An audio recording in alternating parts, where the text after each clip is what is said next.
Voilà, je reviens travailler sur mes formes ici pour vous montrer ceci sur cette forme-là.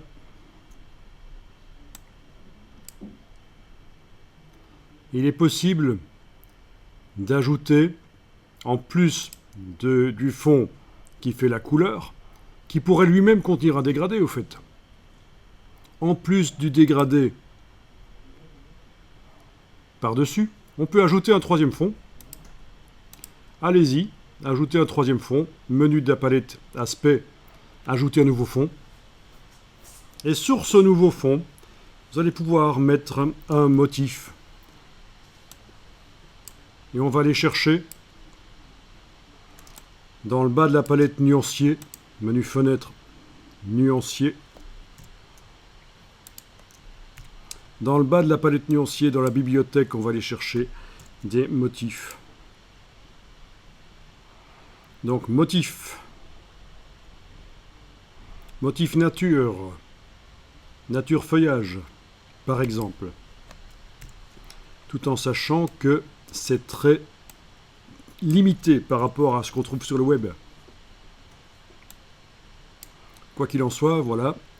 Et on peut les faire soi-même aussi, mais c'est encore une autre histoire. Menu de la palette qui s'est ouverte, je vais dans le menu de la palette qui s'est ouverte et je demande affichage par grande vignette. Voilà. Et vous pouvez choisir n'importe lequel motif que vous mettez sur le fond. Certains motifs ont de la transparence, d'autres pas. Voilà, celui-là, on ne voit pas du tout ce qu'il y a en dessous. Celui-là, on voit ce qu'il y a en dessous.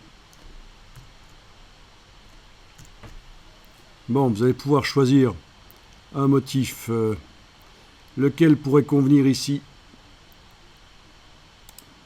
Tiens, on a des roseaux, amusant. Des roseaux noirs et blancs. Des quenouilles, ils appellent ça. Ah tiens.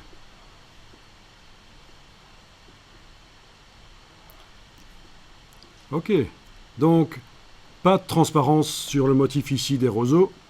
Le fond blanc, c'est réellement du blanc.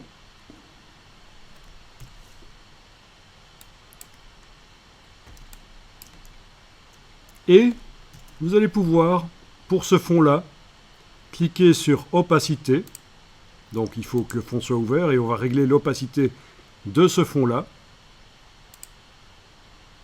Pas les pourcentages, dans un premier temps juste les modes de fusion. Ce que vous pouvez faire, c'est positionner le pointeur au-dessus du mode de fusion sans cliquer, sans enfoncer la souris. Et avec la roulette de la souris, vous les passez en revue et vous regardez ce que ça donne. Et c'est là que vous découvrez à quel point c'est vraiment puissant ce qu'on sait faire. Superposer des fonds sur le même objet,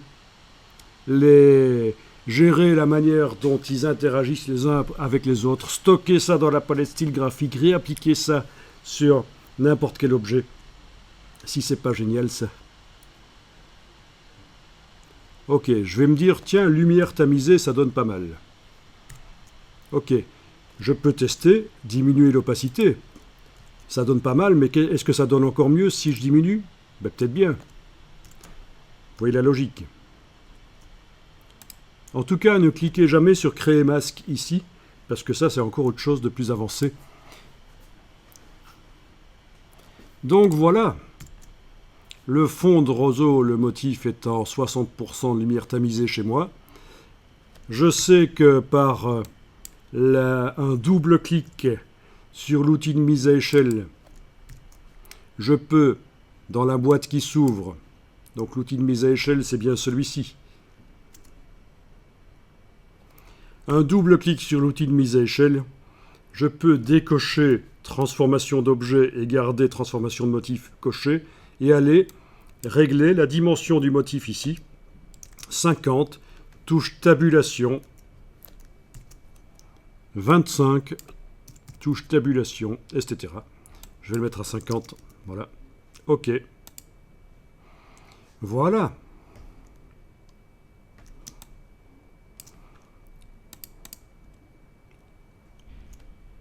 On commence à obtenir des choses pas mal au niveau des objets. On sort du côté infographique, du côté froid. On a des choses avec de la texture, la couleur qu'on veut, l'ombrage qu'on veut, de la texture.